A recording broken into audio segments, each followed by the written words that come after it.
Okay, so picture this. It's London, 1914, March 10th. Let's set the scene. You're in the National Gallery, Hall 30. It's quiet, maybe a little rainy outside. You hear that low museum hum. Yeah, the shuffle of feet on the floor, some whispers. It's peaceful.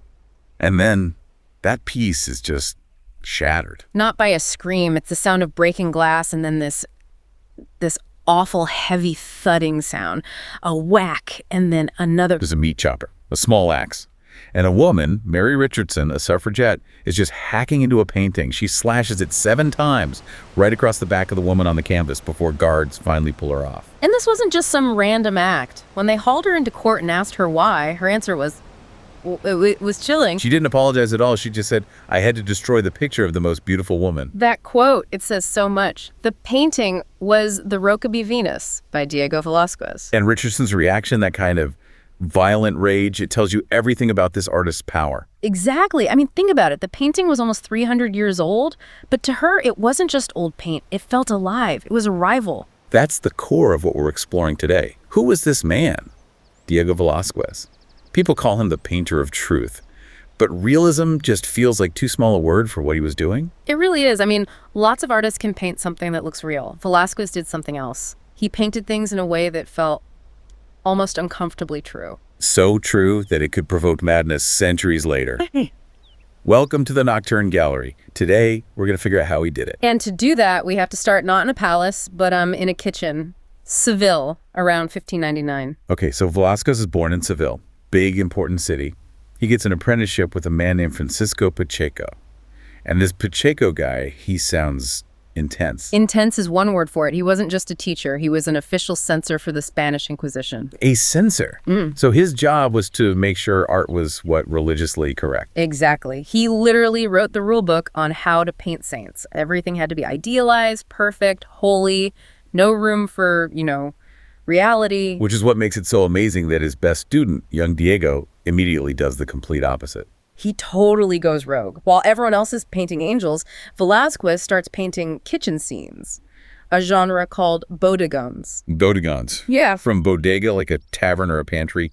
In the art world back then, that was like the absolute bottom rung of the ladder. Right? The absolute bottom. You were supposed to paint theology. Velázquez painted eggs. But the way he painted them, let's talk about Old Woman Frying Eggs. It sounds like nothing, but when you see it... Oh, it's incredible. It's not just a picture of food. You can see the exact moment the egg whites turn from clear to solid in the hot oil. You can almost hear that sizzle. And the light. There's a copper pot, and you can see the reflection of the fire on the metal. It's not just paint. It feels hot. And then there's the water cellar of Seville. Again, a totally boring sounding subject. A guy selling water. But the jug... the big clay jug in the front? Yes, look at that jug. It's unglazed clay, and he paints these tiny, perfect, clear droplets of water running down the side, condensation. You know that water is cold just from looking at it. That's it right there. That's the magic. He was finding the divine in the mundane. He painted a street cellar with the same seriousness that other artists gave to a king or a saint. He was obsessed with the dignity of reality. And that obsession is what gets him out of the kitchen and into the palace. Yeah. 1623, he moves to Madrid. He becomes court painter to King Philip IV. Which is a huge leap. And you have to understand, the king wasn't just his boss. They developed this really unique friendship. I read the king had his own key to Velázquez's studio. He did. He'd just show up, sit in his chair, and watch the man paint for hours. It was his escape. And that trust allowed Velázquez to do something that should have gotten him fired. He painted the truth, even the king's truth. And the Habsburgs, they had a very specific look. That's putting it politely. Yeah, the Habsburg jaw, a very prominent lower jaw. Any normal court painter would have softened that, hidden it. The 17th century version of an Instagram filter. Exactly. But Velázquez doesn't. He paints the jaw. He paints the tired, heavy eyelids. He paints a real, weary man who happens to be a king, not some idealized god. And the king loved it. He loved it. He said only Velázquez could paint him from then on. But to see the truly savage part of his realism, you have to look at his portraits of the court dwarfs and jesters. This is such a difficult part of that history. Yeah. These individuals were basically collected as curiosities. It's horrific. But other artists painted them as caricatures, as jokes. Velázquez, he does the opposite. Look at the portrait of Sebastian de Mora. He's looking right at you, staring you down. His fists are clenched. He doesn't look like a jester. He looks powerful. He looks like he's judging you. Velázquez gives him this incredible psychological depth. He's forcing you to see the person, their soul, and not their station. It's radical. So he's the master of Madrid, but then a real art world superstar comes to town and kind of shakes things up. Peter Paul Rubens. In 1628, Rubens visits Madrid, and Rubens is the opposite of Velázquez. Everything he paints is flashy, dramatic, muscular. It's total fantasy. So you got Mr. Realism and Mr. Fantasy, and they get along. They do, and Rubens gives him a piece of advice. He says basically, you're amazing, but you need to go to Italy. You need to see the masters. So he goes, and on this trip, he paints something that's, well, it's just brilliant. The Forge of Vulcan. Oh, this one is fantastic. So the myth is that Apollo, the sun god, comes to tell Vulcan, the blacksmith god, that his wife Venus is cheating on him. Right. Normally this would be painted with, like, thunderclouds and divine rage. But Velázquez paints it like it's happening in a dirty workshop in Spain. Vulcan is the scrawny, sweaty guy. The other blacksmiths are just local toughs. And when Apollo shows up and spills the tea, the look on Vulcan's face isn't godlike anger. It's just pure shock. It's humiliation, and the other guys in the background are just staring with their mouths open like, oh, wow, did you hear that? It's a sitcom moment. He completely demystifies it. He makes it human. That's his whole project. Even gods get bad news, and it looks just as messy as when we do. He eventually goes back to Italy for a second trip in 1649. Supposedly to buy art for the king. Supposedly. He stays for years, he's enjoying the freedom, and to prove his skill to the Romans, who thought Spanish painters were a bit boring, he paints his assistant, Juan de Pareja. And we have to acknowledge Juan de Pareja was enslaved by Velázquez. This is a very complicated part of the story. It's essential. Juan was a brilliant artist in his own right, but legally, he was property. Velázquez paints him as a sort of warm-up, and when he displays the portrait in Rome, people were just stunned. Why? What did they see? They said all the other paintings were art, but this one was truth. Juan has this immense dignity. He looks like he's about to speak to you. And that portrait gets him the commission he really wants. The big one, a portrait of Pope Innocent X. This might be the greatest portrait ever painted.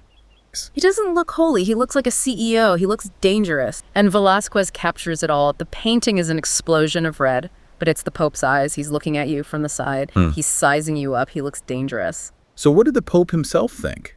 When he saw it, he didn't praise it. He just said, troppo vero. Too true. Too true. It was too real. He saw himself completely unvarnished.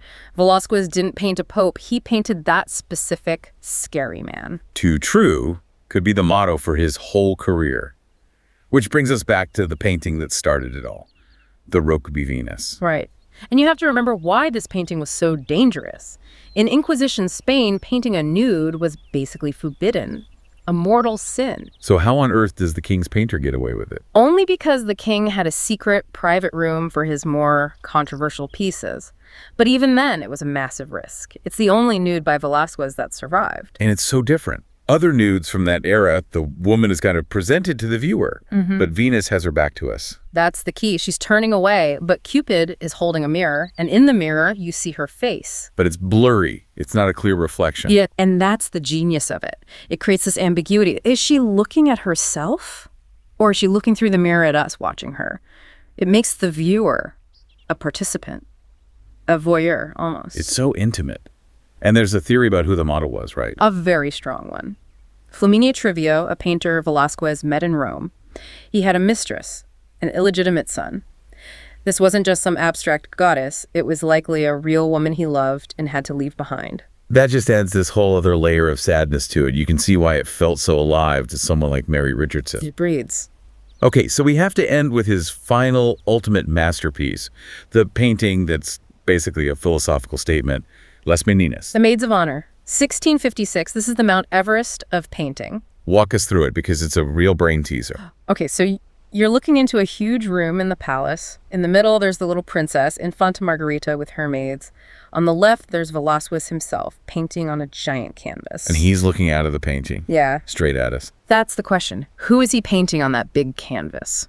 To figure it out, you have to look at the back wall of the room. There's a mirror. And in the mirror, you see the reflection of the king and queen. Exactly. So if they're in the mirror, that means they must be standing where we are standing. So, we are the king and queen. He's painting us. He flipped the entire thing around. He made the viewers the subject. It's this incredible power move. He, the artist, is the center of the world, and even the monarchs are just a reflection in his composition. It's a statement about the power of art itself. For sure.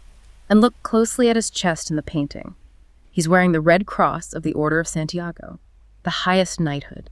But wait, he wasn't a knight when he painted it, was he? No. He was denied it because they said he worked with his hands.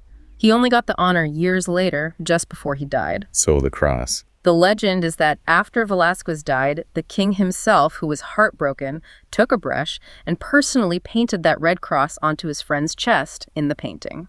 Wow. The king adding to the masterpiece. To finally give him the honor he deserved. It showed that the painter of truth had won. So to bring it all back, we started with an axe in 1906. We ended with a king's paintbrush. What's the thread? I think it all comes back to too true. Velázquez didn't just paint surfaces, he painted the air. He painted the feeling. He showed that truth was more powerful and ultimately more beautiful than any fantasy. He's the painter's painter. Goya, Manet, Dalí, they all studied him. Absolutely. His legacy is that you don't need myths and magic to find profundity. It's right there in a water jug, or the tired eyes of a king. I want to leave everyone with one final thought. Mary Richardson attacked that painting because, she said, she couldn't stand how men looked at it. She reacted to it not as art, but as a real woman. His realism was so powerful it broke through the canvas across centuries and became reality. That's a kind of magic very few ever find. So go online right now and look up Las Meninas and the Portrait of Venus and X. Zoom all the way in. See that truth for yourself. It is so worth it. And if you enjoyed this, please hit that subscribe button. We'll see you next time. Goodbye.